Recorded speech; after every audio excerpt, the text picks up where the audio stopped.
میرے بھائیو، اللہ کو راضی کر لو، اللہ کو راضی کر لو۔ مسلمان ہونا بہت بڑی دولت ہے۔ میں 6 بر اعظم پھرا ہوں، دنیا کے بادشاہوں سے ملا ہوں، مالدار فقیروں سے ملا ہوں، جنہیں اللہ کا نہیں پتا، ان سے زیادہ درد مند انسان دنیا میں کوئی نہیں۔ جنہوں نے اللہ کو بھلا دیا، ان سے زیادہ دکھی انسان کوئی نہیں۔ جنہوں نے اللہ کو بھلا دیا، ان سے زیادہ ناکام انسان کوئی نہیں۔ اللہ کو پا لینے والا کبھی نہ ہارا، اور اللہ کو کھو دینے والا کبھی نہ جیتا۔ اللہ کو راضی کرنے والے کے مقدر میں ہار نہیں ہے، چاہے سولی پہ لٹک جائے، چاہے ٹکڑے ٹکڑے کر دیا جائے، چاہے آگ میں جلا دیا جائے، چاہے جانوروں کے آگے قیمہ کر کے پھینک دیا جائے۔ جس نے اللہ کو پا لیا وہ کبھی نہ ہارا، اس نے کچھ نہ کھویا، اس نے سب کچھ پایا۔ اور جس نے اللہ کو کھو دیا، اس نے سب کچھ کھو دیا، سب کچھ لٹ گیا۔ بھائیو، میں آج جھولی پھیلانے آیا ہوں، میں سیاسی آدمی نہیں ہوں، میں جھولی پھیلانے آیا ہوں، ووٹ کے لیے نہیں۔ میں اس بات کی جھولی پھیلانے آیا ہوں کہ آج تم سارے کلمہ گو مسلمان بھائی اللہ کو راضی کر لو، اللہ کو راضی کر لو۔ جتنا بڑا سودا کرنا پڑے کر جاؤ، جتنی بڑی قیمت دینی پڑے دے جاؤ، اور اپنے اللہ کو راضی کر جاؤ۔ جان پہ کھیلنا پڑے کھیل جاؤ، مال لٹانا پڑے لٹا دو، عزت آبرو داؤ پہ لگے لگا دو، پر اللہ کو نہ ہاتھ سے جانے دو۔ اللہ تمہارا ہے تو سب کچھ تمہارا ہے، اللہ تمہارا نہیں تو کچھ بھی تمہارا نہیں ہے۔ فرعون کی باندھی مسلم عورتیں بہت سی موجود ہیں بیان میں، عورتوں کے لیے سنا رہا ہوں، تمہارے لیے بھی سنا رہا ہوں۔ فرعون کی ایک باندھی تھی، مسلمان ہو گئی۔ عورت تو کمزور ہوتی ہے، پھر وہ باندھی ہو تو اور کمزور ہوتی ہے، اور کلمہ چھپتا نہیں ہے۔ اس کا ایمان اس کے دل میں تھا، پر وہ نکل ہی پڑا۔ خوشبو کون چھپا سکے؟ خوشبو کیسے چھپ سکتی ہے؟ اس کے ایمان کا پتہ چل گیا۔ فرعون نے اسے پکڑوایا۔ اس کی 2 بیٹیاں تھیں، ایک دودھ پیتی تھی، ایک انگلی پکڑ کے چلتی تھی۔ اس نے بڑے کڑا میں تیل ڈالا، اس کے نیچے آگ جلائی، تیل کھولنے لگا، اس نے دربار سجایا، اور اس کے اپنی باندھی کو بلایا، اس کی 2 بیٹیوں کو بلایا۔ یہ مائیں سن رہی ہیں کہ ماں اولاد کے لیے کیا کچھ کر گزرتی ہے، کیا کچھ کر گزرتی ہے۔ مامتا سے تاریخ بھری پڑی ہے، اور اللہ نے بھی جو اپنی محبت کو تشبیہ دی ہے کہ میں اپنے بندوں سے محبت کرتا ہوں، تو باپ کی محبت سے تشبیہ نہیں دی۔ اللہ نے کہا میں ماں سے 70 گنا زیادہ پیار کرتا ہوں۔ اس نے کہا، فرعون نے کہا اگر تو موسیٰ کے رب پہ ایمان لائی تو تیری دونوں بیٹیوں کو جلا دوں گا اس تیل کے اندر، اور تجھے بھی جلا دوں گا اس تیل کے اندر۔ ہاں لوگ سمجھتے ہیں موت بہت بڑی سزا ہے۔ ارے جس نے اللہ کو پا لیا اس کے لیے موت تحفہ ہے۔ وہ دنیا کے دکھوں سے نجات پا گیا اور آخرت کی نعمتوں کا حقدار بن گیا۔ تو فرعون کی باندھی نے کہا، فرعون یہ تو میری 2 ہیں، اگر میرے پاس اور ہوتی، میرے پاس 100 ہوتی تو میں 100 بھی اللہ کے نام پہ قربان کر دیتی۔ فقض ما انت قاض، کر جو تجھے کرنا ہے۔ انہیں بڑی بیٹی کو پکڑا، انہیں کہا اماں ہائے اس ماں سے پوچھو جس کے آگے جلتا ہوا تیل اور اس کی بیٹی کو ڈالا جا رہا ہو، اور وہ اماں کہے، اور اس کا ایک بول ماں کا، ایک بول بیٹی کی جان بچا سکتا ہو۔ کلمہ کفر کہہ جا، گھر میں جا کے توبہ کر لے، معاف ہو جائے گا۔ میں قربان جاؤں۔ ایک مقام ایمان کا ایسا آتا ہے کہ قربان ہونا زیادہ محبوب ہو جاتا ہے جان بچانے سے۔ انہوں نے کہا اماں، انہوں نے کہا بیٹی صبر، اللہ کے نام پہ قربان ہو جا۔ ادھر آ ستمگر، ہنر آزمائیں تو تیر آزما، ہم جگر آزمائیں نہ کر لبوں کو سی، عشق ہے دل لگی نہیں، سینے پہ تیر کھائے جا، آگے قدم بڑھائے جا، یا زبان حال سے کہہ دے کہ ہاں ستائے جا۔ ہاں عشق کی آگ ایسے ہی بھڑکتی ہے، شمع ایسے ہی فروزاں ہوتی ہیں، یہ کمکمے تو بجھ جاتے ہیں، لیکن یہ ایمان والے جو شمع جلا گئے یہ آج تک روشن ہیں، جن کی روشنی میں چلنے والوں کو راستہ مل رہا ہے۔ انہیں بڑی بچی کو پکڑا، ٹانگوں سے پکڑ کے یوں ڈالا، وہ ہائے کرتی گئی اور وہ چٹک گئی اور وہ جل گئی اور وہ بھن گئی مچھلی کی طرح، تلی گئی مچھلی کی طرح۔ ماں ہے، اس کا کلیجہ پھٹ گیا، لیکن آنکھوں سے آنسو کا ایک قطرہ نہیں نکلا۔ صبر دیکھنا ہو تو اسے دیکھو، صبر پڑھنے سے نہیں آتا، اسے دیکھو، اسے دیکھو۔ ایک قطرہ نہیں نکلا تو اس نے کلیجہ پھٹ گیا، تو اللہ نے ماں کی آنکھوں سے پردہ ہٹایا اور اس نے دیکھا اپنی بیٹی کی روح کو نکلتے ہوئے۔ بیٹی کہہ رہی اماں صبر کرو، ابھی جنت میں اکٹھے ہو جائیں گے۔ پھر انہیں چھوٹی بچی کو پکڑا، دودھ پیتی، جسے پتہ بھی نہیں میرے ساتھ کیا ہونے والا ہے، اس کی تو آہ بھی نہ نکل سکی، اور اسے انہوں نے تیل میں ڈال دیا اور وہ جل کے کوئلہ ہو گئی۔ ماں کی آنکھوں سے پردہ ہٹایا، اللہ نے ماں نے بچی کی روح کو نکلتے دیکھا کہ اماں صبر صبر، ابھی اکٹھے ہو جائیں گے۔ پھر جب اس کو پکڑنے لگے تو اس نے کہا فرعون میری ایک خواہش پوری کرو گے؟ کہ کیا؟ کہ جب مجھے بھی جلا دو تو مجھے اور میری بیٹی کی ہڈیاں باہر نہ پھینکنا، ہمیں کٹھے کہیں دفن کر دینا، کٹھے کہیں دبا دینا۔ فرعون نے کہا ہاں تمہاری یہ خواہش پوری کر دی جائے گی۔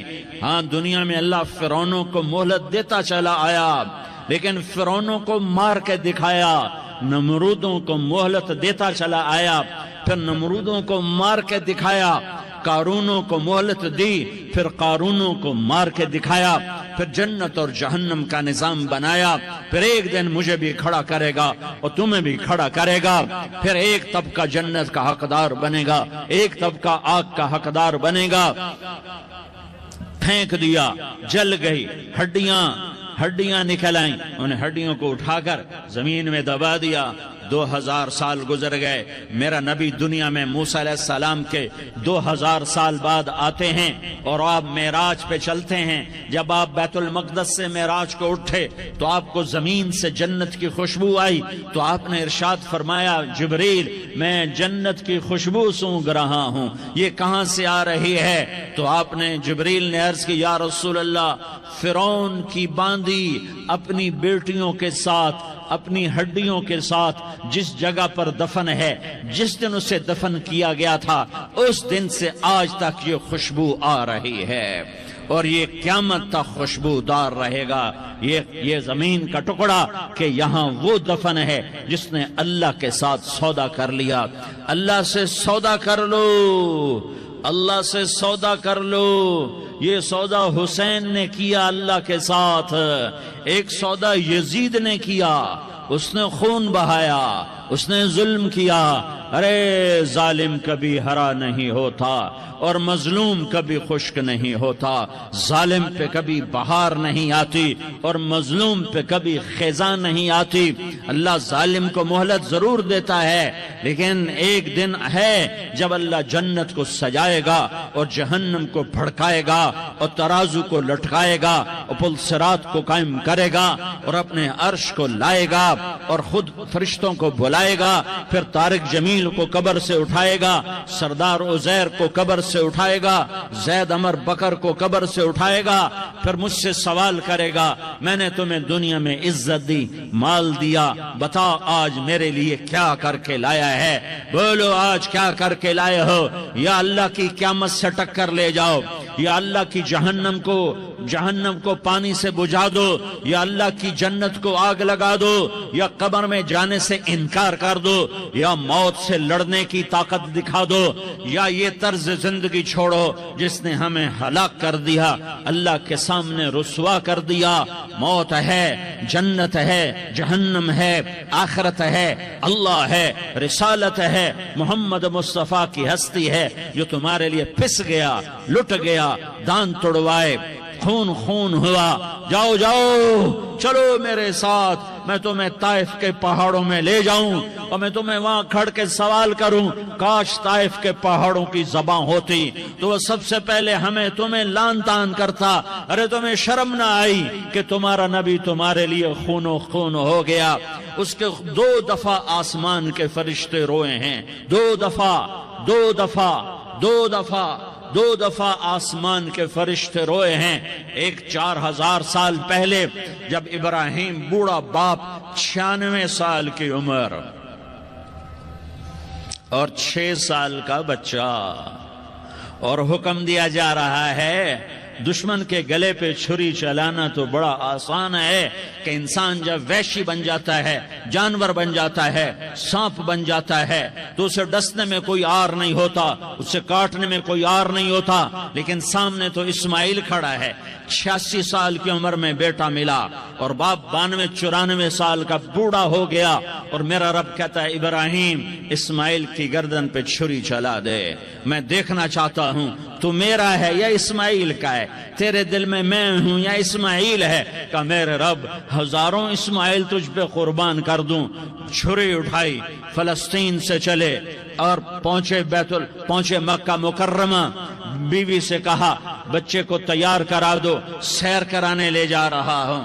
بچے کو تیار کرایا، آج پہلی دفعہ بچہ باپ کو دیکھ رہا ہے، انگلی پکڑ کے اچھلتا ہوا جا رہا ہے، میرا ابا مجھے سیر کرانے لے جا رہا ہے، یعنی خبر کے چھری کے نیچے سے گزارنے لے جا رہا ہے، اور لیاری والوں کو پیغام دینے جا رہا ہے کہ اللہ پر ہر شے قربان کرنا سیکھو، اللہ کے لیے ہر جذبہ چھوڑنا سیکھو، ہر شے سے ہٹنا سیکھو، جہاں اللہ ناراض ہے ہٹ جاؤ، ہٹ جاؤ، ہٹ جاؤ، ہارنا پڑے ہار جاؤ، مٹنا پڑے مٹ جاؤ، لٹنا پڑے لٹ جاؤ، دھکے کھانے پڑے کھا لو کھا لو کھا لو، کہ دنیا میں سب سے زیادہ دھکے کھانے والا میرا حبیب محمد مصطفیٰ۔ مجھے لیاری کا کوئی گھر دکھاؤ جہاں غریب نے پیٹ پہ پتھر باندھا ہو، آؤ میں تمہیں دکھاتا ہوں۔ میرا نبی مسجد نبوی میں بیٹھا ہوا ہے اور ایک صحابی آتا ہے اور آ کر یوں کپڑا اٹھاتا ہے، کہتا یا رسول اللہ ادھر دیکھو، میں نے پیٹ پہ پتھر باندھا ہوا ہے، بھوک کی وجہ سے میں سیدھا نہیں ہو پا رہا۔ 2 جہان کا سردار، مقام محمود کا مالک، عرش فرش پر جس کے نبوت کے ڈنکے، محمد جس کا نام، احمد جس کا نام، طٰہٰ جس کا نام، یاسین جس کا نام، پیٹ سے پتھر، پیٹ سے کپڑا ہٹاتا ہے اور فرماتا ہے دیکھ میرا صحابی، تیرے پیٹ پر 1 پتھر ہے، میرے پیٹ پہ 2 پتھر بندھے ہوئے ہیں، میرے پیٹ پر 2 پتھر بندھے ہوئے ہیں۔ ہاں ابراہیم نے چھری نکالی، بیٹا تیرے ذبح کرنے کا حکم ہو چکا ہے۔ بیٹا کہتا ابا جلدی کر، دیر کیوں کرتا ہے؟ ہاں کہانی سنانی ہے لیاری والوں کو، ایسی اولاد بناؤ، ایسے باپ بنو، اللہ کے امر پر یوں قربان ہونا سیکھو۔ اور اب معصوم بچے کو حیران ہو کر ابراہیم دیکھتا ہے، بیٹا تجھے پتا ہے میں کیا کہہ رہا ہوں؟ کہاں پتا ہے، آپ کہہ رہے ہیں میں ذبح کروں گا تو میں مر جاؤں گا، میں مر جاؤں گا تو مجھے آپ کی جگہ اللہ ملے گا، اللہ آپ سے بہتر ہے، مجھے دنیا کی جگہ جنت ملے گی، جنت دنیا سے بہتر ہے۔ پھر معصوم بچے کو ماں یاد آ جاتی ہے، پھر کہتا ہاں مجھے اپنی ماں کا غم ضرور ہے، اسے بڑا صدمہ ہوگا میرے مرنے کا۔ تو اپنا گریبان کھولا اور کرتا اتارا، کہا ابا میں جب مر جاؤں تو یہ کرتا سنبھال لو، یہ میری ماں کو دے دینا، یہ میری نشانی اس کے پاس رہے گی، جب کبھی میں یاد آؤں گا میرا کرتا دیکھ لیا کرے گی، اور تو اپنے کرتے میں مجھے کفن دے کر ادھر ہی دبا دینا، مجھے ادھر مکے نہ لے جانا کہ میری میت کو دیکھ کر میری ماں کو بڑا دکھ ہوگا، مجھے ادھر دبا دینا۔ ابا میرے ہاتھ باندھ دے، میرے پاؤں باندھ دے، اور لیاری والوں کو پیغام دے دو کہ اللہ پہ یوں قربان ہوا جاتا ہے۔ تم پیسے پہ لڑے، تم منصب پر لڑے، تم عہدوں پر لڑے، تم ایک دوسرے کے خون کے پیاسے ہوئے، کیا موت مر گئی ہے تمہارے لیے؟ کیا آخرت کو آگ لگ گئی ہے؟ کیا جنت کو آگ لگ گئی ہے؟ کیا جہنم کو بجھا دیا گیا ہے؟ کیا طارق جمیل کے لیے قبر کا ٹکڑا مقرر نہیں ہے؟ کیا اس کی جان کے نکلنے کا وقت مقرر نہیں ہے؟ کیا منکر نکیر میرے پاس آنے والے نہیں ہیں، تمہارے پاس آنے والے نہیں ہیں؟ 96 سال کا بوڑھا باپ بیٹے کے ہاتھ باندھ رہا ہے کسائی کی طرح، جسے بکرے کے ہاتھ پاؤں باندھتا ہے، پاؤں باندھ رہا ہے۔ پھر بیٹے نے کہا ابا مجھے الٹا لٹانا، سیدھا نہ لٹانا، کہیں تیری نظر پڑے اور تیرا ہاتھ کانپ جائے اور حکم ٹوٹ جائے، مجھے الٹا لٹا دے۔ وَتَلَّهُ لِلْجَبِينِ، الٹا لٹایا اور اپنا گوڈا ان کی کمر پہ رکھا اور ایسے ان کے سر کے بال پکڑ کر یوں سر اٹھایا، چھری کو نیچے سے گزارنے کے لیے، ایک ہاتھ میں سر کے بال، ایک ہاتھ میں چھری، گوڈا اس کی کمر پر، اور یوں آسمان کو دیکھا۔ ہائے ہائے، کائنات ہل گئی، ابراہیم کی نظر آسمانوں پر گئی کیا؟ فرشتوں میں ہلچل مچ گئی۔ فرشتوں کو کیا خبر کہ آگے کیا ہونے والا ہے؟ کہنے لگے یا اللہ، کیا تو مجھ سے ناراض ہو گیا ہے کہ اسماعیل کی محبت نے میرے دل میں جگہ پکڑ لی ہے؟ یہ لے تیرے نام پہ قربان کرتا ہوں، ناراض نہ ہونا، تجھ پر ہر شے فدا ہے، ہر شے قربان ہے۔ یہی لا الہ الا اللہ کا مطلب ہے۔ چھری چلائی، جب یہ کہا یا اللہ میں تیرے نام پہ اسماعیل کو قربان کرتا ہوں، ساتوں آسمان کے فرشتے زارو زار روئے کہ فرشتوں کو نہیں پتا آگے کیا ہونے والا ہے۔ دوسری دفعہ 4000 سال بعد یہ طائف کی وادی ہے اور یہ محمد بن عبداللہ ہے اور یہ بھاگ رہے ہیں اور پیچھے پتھر پڑ رہے ہیں اور وہ بھاگ کے پیچھے پتھر پڑ رہے ہیں، پھر آپ گرتے ہیں، پھر اٹھ کے بھاگتے ہیں، پھر پتھر پڑتے ہیں، پھر آپ گرتے ہیں، پھر اٹھ کے بھاگتے ہیں، پھر پتھر پڑتے ہیں، پھر آپ بے ہوش ہوتے ہیں، زید بن حارثہ اٹھاتے ہیں، باغ میں پناہ لیتے ہیں، پھر آپ کو ہوش آتا ہے، پھر آپ اللہ کی بارگاہ میں دعا کرتے ہیں۔ اس دعا کو سن کر ساتوں آسمان کے فرشتے زارو زار روئے کہ یا اللہ آج میرا تجھ سے گلہ کرنے کو جی چاہ رہا ہے۔ اشکو الیک ضعف قوتی وقلت حیلتی وہوانی علی الناس، میرے رب آج میں تجھ سے گلہ کرتا ہوں، تو نے مجھے کن لوگوں کے حوالے کر دیا جنہوں نے مار مار پتھر مجھے لہو لہان کر دیا۔ اللہ کی غیرت، اللہ کا غضب حرکت میں آیا اور فرشتہ اترا۔ ہاں یا تو میں کیا کہوں، دیکھو اپنے نبی کا معاف کرنا، دیکھو اپنے نبی کا معاف کرنا، دیکھو یہاں تو بیٹا ماں کو معاف کرنے کے لیے تیار نہیں، بھائی کو معاف کرنے کے لیے تیار نہیں۔ فرشتہ پہاڑوں کا آ گیا، یا رسول اللہ اگر آپ اجازت دیں تو ہم دونوں پہاڑوں کے اندر ان کو چکی کے پاٹ کی طرح مسل کے پیس کے کیما بنا دیں اور ان کو ختم کر دیں۔ تو میرے نبی نے فرمایا نہیں، مجھے امید ہے اگر انہوں نے کلمہ نہیں پڑھا تو ان کی نسلوں میں کوئی کلمہ پڑھنے والا آئے گا۔ میں نے معاف کیا ہے، اللہ کو پا لیا، سب کچھ پا لیا، اللہ کو کھو دیا، سب کچھ کھو دیا۔ یہ لا الہ الا اللہ کا پیغام ہے، یہ لا الہ الا اللہ کا پیغام ہے، یہ لا الہ الا اللہ کا پیغام ہے کہ مرنے سے پہلے اللہ کو راضی کر جاؤ۔ ہاں حسین نے اللہ کو راضی کیا، یزید نے حکومت کو راضی کیا، اس نے حکومت پالی، وہ حکمران بنا، اس کے خاندان نے حکومت کی اور حکومت اس کی باندھی بنی، اور حسین نے جان دے کر نیزے پہ سر چڑھا دیا۔ کائنات کا افضل ترین خون ایسے پانی کی طرح سستا ہو کے زمین پر بہا۔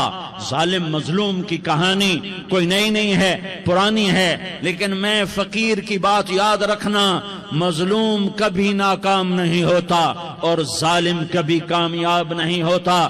مظلوم بن جاؤ حسین کے ساتھی بن جاؤ گے، ظالم بنو گے تو یزید کے ساتھی بنو گے۔ محرم میں کیا سارا سال یزید پہ لعنت پڑتی ہے، لیکن ظلم کرنے والا یاد رکھ لے کہ یزید کے ساتھ کھڑا کیا جائے گا۔ یزید کے ساتھ کھڑا ہونا کون پسند کرے گا؟ مظلوم بن جاؤ، آل رسول ذبح ہو رہے ہیں، حسین ذبح ہو رہا۔ کون حسین؟ میرے نبی کا لاڈلا حسین۔ کون حسین؟ میرے نبی کا نواسا حسین۔ کون حسین؟ جس کے ہونٹوں پہ بوسے دیے، جس کے ماتھے کو چوما، جس کی آنکھوں کو چوما، جس کے سینے کو چوما، جس کے ہاتھوں کو چوما، جس کو سینے پہ لٹایا۔ ارے میں تمہیں کیا بتاؤں، گھر میں داخل ہوئے اور اپنے ہاتھ زمین پہ ٹکا دیے اور پاؤں بھی زمین پہ، گوڑے بھی زمین پہ ٹکا دیے، اور ایسے اپنی کمر کو بیلنس کر کے دونوں بچوں کو اپنی کمر پہ بٹھایا اور کمرے میں چکر لگا رہے ہیں، اور پھر اوپر منہ کر کے کہہ رہے ہیں تمہاری سواری کیسی ہے بھائی؟ بچوں بولو تمہارا اونٹ کیسا ہے؟ ایسے سواروں میں ایک کو زہر دیا، ایک کو نیزے پہ لٹکا دیا، پر اللہ انہوں نے پا لیا، اللہ کو پا لیا، اللہ کو پا لیا، اللہ کو پا لیا، اللہ کو پا لیا تو سب کچھ پا لیا۔